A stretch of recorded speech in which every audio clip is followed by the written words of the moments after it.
টি-20 বিশ্বকাপের জন্য 15 সদস্যের বাংলাদেশ দল ঘোষণা। 6 ক্রিকেটার টি-20 বিশ্বমঞ্চে প্রথমবার রাখবেন পা।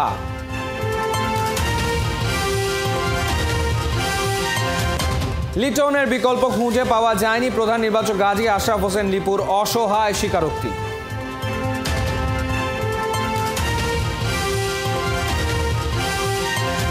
তাসকিনকে বড় দায়িত্ব দিয়েছে বিসিবি। লিডারশিপ গ্রুপে ছড়াতে পারবেন তো দ্যুতি।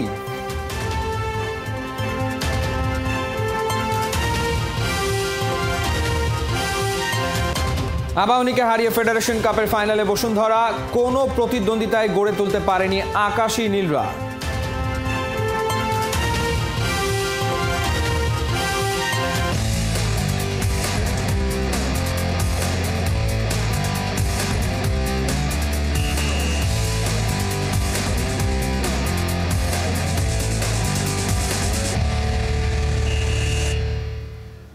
স্বাগত খেলাযোগে, আপনাদের সাথে আছি আমি ফাইম রহমান। অবশেষে অপেক্ষার প্রহর ফুরোলো। টি-20 বিশ্বকাপের জন্য 15 সদস্যের স্কোয়াড ঘোষণা করল বিসিবি। শান্তর নেতৃত্বে এবারের বড় চমক তাসকিন আহমেদ, যিনি ইনজুরি থেকে শুধু ফেরেননি, সাথে নিয়েছেন বাংলাদেশের সহ অধিনায়কত্বের দায়িত্ব। দলের নতুন 6 মুখ টি-20 বিশ্ব মঞ্চে প্রথমবারের মতো যাদের পা পড়তে যাচ্ছে। বিস্তারিত পার্থ বণিকের রিপোর্টে। বিশ্বকাপ দলের প্রতীক্ষা, কোন 15 জন আমেরিকায় ওড়াবেন বাংলার পতাকা। বিশ্বকাপের 18 দিন আগে সেই স্কোয়াডকে সামনে আনলো বিসিবি। 6 ব্যাটসম্যান, 3 অলরাউন্ডার, 4 পেসার আর 2 স্পিনার নিয়ে টাইগারদের ওয়ার্ল্ড কাপ কন্টিনজেন্ট। এবারের বিশ্বকাপে বাংলাদেশ দলে নতুন মুখের ছড়াছড়ি। আছেন তানজিদ তামিম, তাওহিদ হৃদয়, তানজিম সাকিব, 3 যুব বিশ্বকাপ জয়ী। সাথে বিপিএল এর সুপারস্টার জাকের আলী, তানভীর ইসলাম আর রিশাদ হোসেন। নতুন 6 টাইগার এবার বিশ্বকাপ মাতাবেন। ফেরার তালিকায় আছেন মাহমুদুল্লাহ আর শেখ মেহেদী। 2021 টি-20 বিশ্বকাপের পর আবারও বিশ্ব মঞ্চে 2 সেনানী। ডিপার্টমেন্ট ধরে দেখলে ক্যাপ্টেন শান্তর নেতৃত্বে টপ অর্ডারে লিটন দাস আর তানজিদ তামিম বড় ভরসা। অফ ফর্মের থেকেও স্কোয়াডে লিটন আদায় করেছেন জায়গা। অস্ট্রেলিয়া ওয়ার্ল্ড কাপে ওর দেখানো সামর্থ্যে আস্থা রেখেছে টিম ম্যানেজমেন্ট। লিটন ওর দিনে দিতে পারেন ফুল এন্টারটেইনমেন্ট। মিডল অর্ডারে বড় নাম মাহমুদুল্লাহ, সাথে আছেন তাওহিদ হৃদয় আর জাকের আলী অনিক। অভিজ্ঞতা আর তারুণ্যের মিশেলে ওদের করতে হবে ক্লিক। অলরাউন্ডার হিসেবে দলে আছেন 3 জন। প্রথম নামটাই সাকিব আল হাসান, তার সাথে শেখ মেহেদী আর সৌম্য সরকার। গোটা সফরে বাংলাদেশের সবচেয়ে বড় ভরসা পেস ডিপার্টমেন্ট। ইনজুরি কাটিয়ে তাসকিন শুধু ফেরেননি, হয়েছেন ভাইস ক্যাপ্টেন। সাথে মোস্তাফিজ, তানজিম সাকিব আর শরীফুল পেস ইউনিটে বাড়িয়েছেন এক্সাইটমেন্ট। যে জায়গায় বরাবর পিছিয়ে থাকতো বাংলাদেশ, এবার সেই লেগ স্পিনে দূর হয়েছে আক্ষেপ।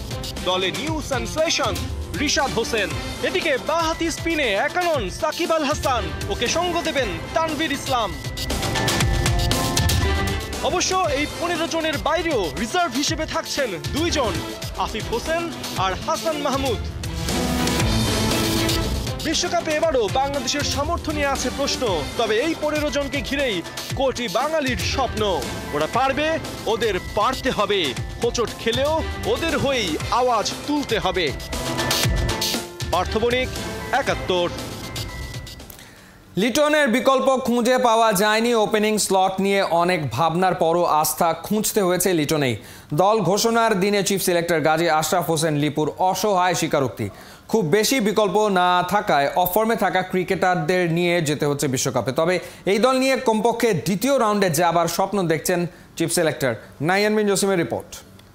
এই ফর্মের ঘাটতির পরেও লিটনের উপরে আমরা আস্থা রেখেছি। যদি ফর্মে না থাকে তাহলে একটা অস্বস্তির একটা তো জায়গা হয়। দল ঘোষণার কয়েক মুহূর্ত আগেও হোম অফ ক্রিকেটের মাঝ উইকেটে লিটন একাকী নিজেকে খুঁজে ফিরছিল। নিজের চেনা ব্যাটটাও যেন এখন বড্ড অচেনা তার কাছে। আনমনেই হয়তো বোঝার চেষ্টা করছিলেন কোথায় তার হারানো ছন্দ লুকিয়ে। আর নির্বাচকরা অনেকটা পথ হেঁটে লিটনের বিকল্প পায়নি, কিন্তু শেষমেশ আস্থা খুঁজে নিতে হয়েছে সেই লিটনেই। 36 মিনিটের লম্বা প্রেস কনফারেন্সের শেষ প্রশ্নের উত্তরে চিফ সিলেক্টরের সরল স্বীকারোক্তি বিশ্বকাপ দল ঘোষণার পেছনে ছিল কতটা অস্বস্তি। প্রত্যেকটা দল ঘোষণার আগে মোটামুটি একটা লম্বা ডিসকাশন হয় কোনো একটা পার্টিকুলার জায়গায় বা চ্যালেঞ্জে করতে হয় নির্বাচকদের। মানে এবারের দল ঘোষণায় আপনাদের সবচেয়ে চ্যালেঞ্জিং মানে জায়গাটা কোন জায়গাটা ছিল, যেটা নিয়ে অনেক বেশি লম্বা ডিসকাশন করতে হয়েছিল? নাম্বার 1। নাম্বার 2 হচ্ছে ওপেনিং স্লটে লিটনকে নিয়ে বা ওই যে টপ অর্ডারে একটু অস্বস্তি নিয়ে আসলে দলটা ঘোষণা করতে হয়েছে কিনা আপনাদের? দেখেন, অস্বস্তির জায়গা বলবো যে যদি ফর্মে না থাকে তাহলে একটা অস্বস্তির একটা তো জায়গা হয়, কিন্তু আমাদের খুব বেশি সেখানে অপশন না থাকার কারণে উই আর শিওর যে আমরা যা করছি আমরা সেখানে কোনো ভুল করছি কিনা। তো কাজেই আমরা একজন ব্যাটসম্যান জাস্ট রান পাচ্ছে না দেখে যদি আপনি আরেকজন নতুন একটা ব্যাটসম্যানের দিকে যান তাহলে you may commit another mistake. তো আমরা সেই জায়গাটাতে যাইনি। হাতে তো আপনিও জানেন যে খুব অগণিত খেলোয়াড় নেই যাদেরকে নিয়ে আমরা একে একে বিশ্লেষণ করে এই জায়গায় কার জায়গায় কে রিপ্লেস হতে পারে, সেরকম খুব একটা সুযোগ আনফর্চুনেটলি আমাদের কাছে ছিল না। সেই জায়গাতে ভবিষ্যতে আমরা নজর দেওয়ার চেষ্টা করবো যে আমরা আসার 2 মাসের মধ্যে আমাদেরকে একটা দল দিতে হলো, তো ভবিষ্যতে যেন কিছু খেলোয়াড় আমরা সেখানে তৈরি করতে পারি। দিন শেষে অসহায় সিলেকশন প্যানেল নিজেদের হাতে থাকা সেরা ক্রিকেটারদের নিয়েই ঘোষণা করেছে 15 জনের চূড়ান্ত স্কোয়াড। নিজের টিম নিয়ে এবারের বিশ্বকাপে আগাম কোনো ভবিষ্যৎবাণী করতে রাজি হননি নাজমুল হোসেন শান্ত। প্রধান নির্বাচকের কাছে জানতে চাওয়া দলটা নিয়ে তার কত বড় আশা। বাস্তবতার নিরিখে আমি মনে করি প্রথম ম্যাচটা ইজ মোমেন্টাম পাওয়ার জন্য ভেরি ভেরি ইম্পর্টেন্ট, এবং সেই জায়গায় দুটো দলই বিশ্বাস করে তারা একে অন্যকে হারাতে পারে। সো দুটো দলই চাপের মধ্যে থাকবে, এবং সেটা যারা জয়ী হবে, সেটা যদি আমরা জয়ী হই, আমাদের জন্য রেস্ট 3টা ম্যাচের থেকে আরও 2টা ম্যাচ আমি সেখানে একটা বিজয়ের সম্ভাবনা অনেক উজ্জ্বল দেখছি। আমরা প্রথম রাউন্ডটাকে পার হয়ে দ্বিতীয় রাউন্ডে যেন আমরা খেলতে পারি। দ্বিতীয় রাউন্ডে খেললে ডেফিনেটলি সেখানে আমরা আবার একটা প্রচেষ্টা থাকবে, তারপরের ধাপে যাওয়ার একটা প্রত্যাশা থাকবে। বিশ্বকাপে প্রথম ম্যাচে শ্রীলঙ্কাকে হারালেই টাইগাররা মোমেন্টাম পাবে। তার আগে ক্রিকেটারদের আত্মবিশ্বাসটা ফেরাতে হবে। স্কোয়াডের সেরা ক্রিকেটার সাকিব তাই দল ঘোষণার দিন এক্সট্রা ক্লাসে নিজের ছোটবেলার গুরু নাজমুল আবেদিনকে নিয়ে ব্যাটে শান দিয়েছে। বিশ্বকাপে সবচেয়ে বড় দুশ্চিন্তা টাইগারদের ওই ব্যাটিং ডিপার্টমেন্ট নিয়ে। নাহিয়ান বিন জসিম, ৭১। বিশ্বকাপ থেকে ছিটকে যাননি, উল্টো তাসকিনকে বড় দায়িত্ব দিয়ে দল ঘোষণা করেছে বিসিবি। আসছে টি20 বিশ্বকাপে বাংলাদেশের ভাইস ক্যাপ্টেন্সি করবেন এই গতি তারকা। প্রধান নির্বাচক গাজী আশরাফ হোসেন লিপু বলছেন, তাসকিনের অভিজ্ঞতা দেখেই তাকে লিডারশিপ গ্রুপে রাখা হয়েছে। আশা করছেন বিশ্বকাপ শুরুর আগেই ঢাকা এক্সপ্রেস ফিট হয়ে যাবেন। সৈফুল রূপকের রিপোর্ট। যদি ক্রিকেটে সংবাদকর্মীদের উপস্থিতি আর মিডিয়া কভারেজের মূল্যায়ন হয়, চোখ বন্ধ করেই গোটা দুনিয়ায় চ্যাম্পিয়ন হবে বাংলাদেশ। টি20 বিশ্বকাপের দল ঘোষণার দিন শত ক্যামেরার ফ্ল্যাশ, ফোকাসে নির্বাচক committee, print, electronics, social platform মিলিয়ে বিসিবিতে 200-র উপরে সংবাদকর্মী। এত চাহিদা, তার ছিটে ফোটা সারাও কি মাঠের ক্রিকেটে দেখাতে পারছেন টাইগাররা? বিশ্বকাপ আসে আর যায়, ছন্নছাড়া পারফরমেন্স নিয়েই বাড়ি ফেরে ক্রিকেটাররা। ছোট ফরম্যাটের বিশ্বকাপে আজ অবধি নকআউট স্টেজে উঠতে পারেনি বাংলা। তবুও মিডিয়ার কেন এত সারা? তাসকিনের চোট, ছিটকে যাওয়ার শঙ্কা, তবে কি বিশ্বকাপে স্কোয়াডে ভারসাম্য কমছে?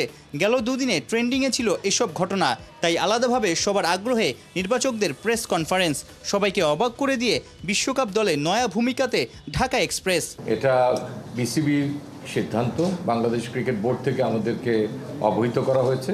ভাইস ক্যাপ্টেন হিসাবে তাসকিন আহমেদকে নির্বাচিত করেছে। দীর্ঘদিন ধরে জাতীয় দলের হয়ে খেলছে বিভিন্ন ফর্মেটে, তো সেজন্য তাকে হয়তো ডিজার্ভিং ক্যান্ডিডেট মনে করেছে বাংলাদেশ ক্রিকেট বোর্ড। গেল বিপিএলে বেশ কটা ম্যাচে ক্যাপ্টেন্সি করেছেন তাসকিন। সাম্প্রতিক সময়ে ক্রিকেট বিশ্বে পেসাররা লিডারশিপ গ্রুপে আসছেন, সাফল্যও পাচ্ছেন। এই যেমন প্যাট কামিন্সের নেতৃত্বে ওয়ানডে বিশ্বকাপ জেতে অস্ট্রেলিয়া। তাই তাসকিনকে সহ অধিনায়ক করাটা প্রশ্নের জন্ম দেয় না। সমস্যা হলো চোট নিয়েই বিশ্বকাপে যাচ্ছেন, সেরে উঠতে বেশি সময় নিলে ওয়ার্ল্ড কাপে খেলা নাও হতে পারে তাসকিনের। সেক্ষেত্রে এমন ক্রিকেটারকে ভাইস ক্যাপ্টেন্সির দায়িত্ব দেয়া কতটা যৌক্তিক? যদি না পারে তাহলে ডেফিনেটলি এটা বিসিবি তাদের নজরে আনবেন এবং প্রয়োজনীয় ব্যবস্থা তারা গ্রহণ করবেন, সেই এখতিয়ার তাদের।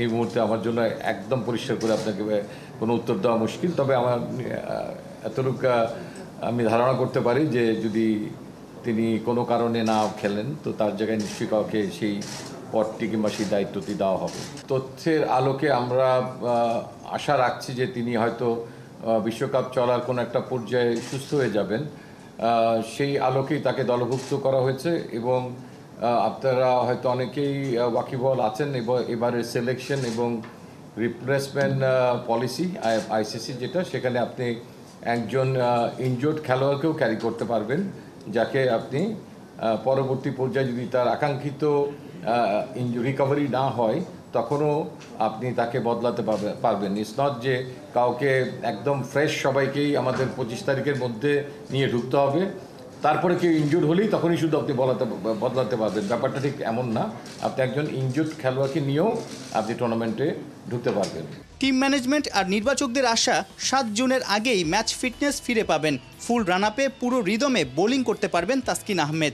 মাঝের এই সময়টাতে আমেরিকায় দলের সঙ্গেই নিজেকে ফিরে পাওয়ার মিশনে ছুটবেন ঢাকা এক্সপ্রেস।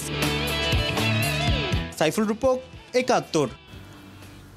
আস্থার প্রতিদান দিতে ব্যর্থ হলেন, নিজেকে প্রমাণ করতে গিয়ে খেই হারালেন অতঃপর শঙ্কায় সত্যি হলো বিশ্বকাপের 15 জনের স্কোয়াডে জায়গা পেলেন না মোহাম্মদ সাইফুদ্দিন। তাকে টপকে এগিয়ে গেছেন তানজিম সাকিব। মূলত ডেথ ওভারে এক্সপেন্সিভ হওয়ায় কাল হয়েছে এই পেস বোলিং অলরাউন্ডারের। কোহিনুর কণা রিপোর্ট। মোহাম্মদ নাজমুল হোসেন শান্ত, দলনায়ক। একে একে সবার নামই বলে গেলেন প্রধান নির্বাচক। তবে 15 জনের মধ্যে একটা নাম যেন বাদ পড়ে গেল। সবাই খুঁজছে মোহাম্মদ সাইফুদ্দিনকে। কই, রিজার্ভ বেঞ্চেও তো নেই এই অলরাউন্ডারের নাম। বিস্মিত সবাই। প্রশ্ন একটাই, টি-20 বিশ্বকাপের স্কোয়াডে কেন জায়গা পেলেন না সাইফুদ্দিন? বিপিএলের আলোকে চিন্তা করে কিন্তু আমরা একটা দল গুছিয়েছিলাম। এই দলটার থেকে আমরা খুব বেশি বিচ্যুত হইনি। হয়তো একটা প্লেয়ার, এই সাইফুদ্দিনই একমাত্র প্লেয়ার যে নাকি আমাদের 30 তারিখের দল থেকে টি-20 বিশ্বকাপের প্রাথমিক স্কোয়াডে বেশ ভালোভাবেই ছিলেন সাইফুদ্দিন। প্রয়োজন ছিল শুধু জিম্বাবুয়ের বিপক্ষে সেই পারফরমেন্সের ধারটাই ধরে রাখা। সিরিজের শুরুটাও সাইফুদ্দিন করেছিলেন দুর্দান্ত। শুরুতেই ব্রেক থ্রু, কিপটে বোলিং, একেবারে প্রত্যাশা মাফিক। কিন্তু এরপরই বাধে বিপত্তি। যে ডেথ ওভারের পরিকল্পনাতে দলে ঢুকেছিলেন সাইফুদ্দিন, সেখানেই করে ফেলেন হিসেবে গড়মিল। স্পেশালি সাইফুদ্দিনের কেসটাও, যে তিনি কিভাবে ফেরত আসেন, তার পারফরমেন্সটাও একটু অ্যানালাইসিস করার দরকার ছিল। তো সেই আলোকে আমি বলবো যে আমরা আস্থার জায়গা থেকে সেখানে কিন্তু সাইফুদ্দিনকে রেখেছিলাম। সো আমাদের মনে হয়েছে তাকে অবজার্ভ করে যে আমাদের প্রত্যাশার যে জায়গাটা, দলের আস্থার যে জায়গাটা, ঠিক সে আকাঙ্ক্ষিত জায়গায় কিছুটা এগিয়ে ছিল তানজিম সাকিব। সে আলোকেই Saifuddin couldn't make it, but he was very close by. 2017 সালে কলম্বোতে শ্রীলঙ্কার বিপক্ষে পেস বোলিং অলরাউন্ডার হিসেবে জাতীয় দলে অভিষেক হয় মোহাম্মদ সাইফুদ্দিনের। এরপর থেকেই ইনজুরি আর সাইফুদ্দিন দুজনে হেঁটেছেন হাত ধরাধরি করে। 2019 বিশ্বকাপ চলাকালে ইনজুরিতে পড়েন। এরপর রুলড আউট, রিকভারি, কামব্যাক, এভাবেই এগোতে থাকে সাইফুদ্দিনের ক্রিকেটীয় ক্যারিয়ার। ক্রমাগত চলে নিজেকে ফিরে পাওয়ার তুমুল লড়াই। তার ডেথ ওভারে ইয়র্কার করার যে অ্যাবিলিটিটা ছিল, সেটা অনেক কম পরিলক্ষিত হয়েছে। সেখানে আরো অনেক উন্নতি করতে হবে। আমার মনে হয় যেটা ঘরোয়া টুর্নামেন্টে করেছে, সে তার সঙ্গে ইন্টারন্যাশনাল ক্রিকেটে এসে একটা তারতম্য আমরা লক্ষ্য করেছি। বিপিএলের 10ম আসরে বরিশালের জার্সিতে সাইফুদ্দিন পেয়ে গিয়েছিলেন গোল্ডেন চান্স। সেই সুযোগটাকে 16 আনা কাজেও লাগিয়েছিলেন। বিপিএল ফাইনালে আন্দ্রে রাসেল হয়তো এখনো ভুলতে পারেনি সাইফুদ্দিনের সেই ওভারটাকে। সেই সাইফুদ্দিন এবার ঘরে বসেই দেখবেন টি-20 বিশ্বকাপ। তানজিম সাকিবের কাছে শেষ পর্যন্ত প্রতিযোগিতায় হেরে গেলেন পেস বোলিং অলরাউন্ডার। বিশ্বকাপ খেলতে সত্যি কপাল লাগে। কোহিনুর কণা, 71। ঢাকা আবাহনী খালি হারে আর হারে। ট্রেবল জয়ের ইতিহাস গড়তে বসুন্ধরা কিংস আর মাত্র এক পা দূরে। ফেডারেশন কাপের সেমিফাইনালে আকাশী নীলদের 3-0 গোলে হারিয়েছে বসুন্ধরা রাজারা। 3 গোলের 2টিতে অবদান রাখায় ম্যাচ সেরা হয়েছেন কিংস কাপ্তান রবসন রবিনিও। 22 মে ফাইনালে কিংস প্রতিপক্ষ হিসেবে পেল ঐতিহ্যবাহী ঢাকা মোহামেডানকে। মেহেদী নাইম জানাচ্ছেন বিস্তারিত। অসীমের পথে নয়, বসুন্ধরা কিংসের এই আনন্দ ট্রেবল জয়ের পথ থেকে এক পা দূরে থাকায়। সুপার সাব ইব্রাহিমের শেষ গোল উদযাপনেও নতুন প্রাণ দুনিয়ায় আসার আভাস। কিন্তু গল্পের শুরুটা ছিল উত্তেজনায় ঠাসা। 10 দিনের মাথায় আবারও মুখোমুখি বসুন্ধরা কিংস আর ঢাকা আবাহনী। গোপালগঞ্জে কর্পোরেটের বিপক্ষে ঐতিহ্যের লড়াই। ফেডারেশন কাপে হ্যাটট্রিক ফাইনালের হাতছানিতে আবাহনী সমান তালে লড়ে সামর্থ্যের জানান দিচ্ছিল। 21 মিনিটে রাকিবের পাস থেকে হেসে খেলে গোল দিল কিংস কাপ্তান রবসন রবিনিও। তাকিয়ে দেখা ছাড়া যেন আর কোনো কাজ ছিল না তিন কাঠির রক্ষকদের। এক গোলে এগিয়ে থেকে দ্বিতীয়ার্ধে কিংস পড়ে ফেলে আন্দ্রেস ক্রুসিয়ানির কলাকৌশল। 71 মিনিটে আবাহনী ম্যাচ থেকে ছিটকে যায় রাকিবের আড়াআড়ি ক্রসে দরিয়েলটনের হেডে ব্যবধান দ্বিগুণে। এবার আর কিংসকে হারতে হয়নি গেলবারের মতো সেমিফাইনালে। 3-0 গোলে আবারও হারে লজ্জায় ফেডারেশন কাপের 12 বারের চ্যাম্পিয়নরা। আর কিংস দুমড়ে মুচড়ে এগিয়ে যাচ্ছে, গড়ছে একের পর এক রেকর্ড। এই ট্রফিতে আমরা ফাইনাল যেতে পারি এবং ফাইনাল যদি আমরা জিততে পারি তাহলে ট্রেবল হবে। তো প্রতিটা প্লেয়ারের স্বপ্ন থাকে একটা ভালো কিছু করার অ্যাচিভমেন্টের। Always when we play, we try to take all trophies. And in this season is not different. We need to give everything for win the Federation Cup. 22 মে ময়মনসিংহে ফাইনালে কিংস মোহামেডান মহারণ। চলতি মৌসুমে স্বাধীনতা কাপে সাদা কালোদের পথ চলা থেমেছিল সেমিফাইনালে কিংসের বিপক্ষে হেরে। আর মোহামেডানকে টানছে টানা তৃতীয় আর সর্বমোট 12 নম্বর ফেড কাপ শিরোপার ইতিহাস। মেহেদী নাইক, 71। আরব আমিরাতের প্রথম ক্রিকেটার হিসেবে আইসিসির মাসসেরা ক্রিকেটার নির্বাচিত হয়েছেন মোহাম্মদ ওয়াসিম। ওমানে এসিসি প্রিমিয়ার কাপে আরব আমিরাতের চ্যাম্পিয়ন হওয়ার পেছনে ব্যাট হাতে বড় অবদান রাখেন অধিনায়ক ওয়াসিম। টি20 সংস্করণের ওই টুর্নামেন্টে গত মাসে 6 ইনিংসে 44.83 গড়ে তিনি করেন 269 রান। বাহরাইনের বিপক্ষে 40 বলে 65 রানের ইনিংস খেলার পর ওমানের বিপক্ষে 25 বলে 45 ও কম্বোডিয়ার বিপক্ষে 18 বলে 48 রান করেন তিনি। ফাইনালে ওমানের বিপক্ষে করেন সেঞ্চুরি। 56 বলে খেলেন 100 রানের ইনিংস। প্লেয়ার অব দ্য ফাইনালের পাশাপাশি হয়েছেন প্লেয়ার অব দ্য টুর্নামেন্টও। ভারতের ক্রিকেট বোর্ডের সাথে তাদের হেড কোচ রাহুল দ্রাবিড়ের চুক্তি শেষ হচ্ছে আসন্ন টি20 বিশ্বকাপের পরেই। দেশটার লিজেন্ডারি ক্রিকেটারের সাথে চুক্তি আর নবায়নও হচ্ছে না, তাই নতুন কোচ নিয়োগের বিজ্ঞপ্তি এরই মধ্যে প্রকাশ করেছে বিসিসিআই। সেখানে বলা হয়েছে নতুন কোচের সাথে তাদের চুক্তির মেয়াদ শুরু হবে এ বছরের জুলাই থেকে এবং সেটা হবে 2027 সালের ডিসেম্বর পর্যন্ত, অর্থাৎ পরবর্তী ওয়ানডে বিশ্বকাপ পর্যন্ত বিরাট কোহলিদের দায়িত্বে থাকবেন তিনি। গেল ওয়ানডে বিশ্বকাপের ফাইনালে গিয়ে হেরে যাওয়ার পর রাহুল দ্রাবিড়ের চুক্তি এ বছরের জুন পর্যন্ত বাড়ানো হয়। তার ওপর প্রত্যাশা অনেক থাকলেও আইসিসি ইভেন্টে সাফল্য এনে দিতে না পারায় দ্রাবিড়ের ব্যাপারে আগ্রহ হারিয়েছে ভারত, এমনটাই বলছে সে দেশটির গণমাধ্যমগুলো।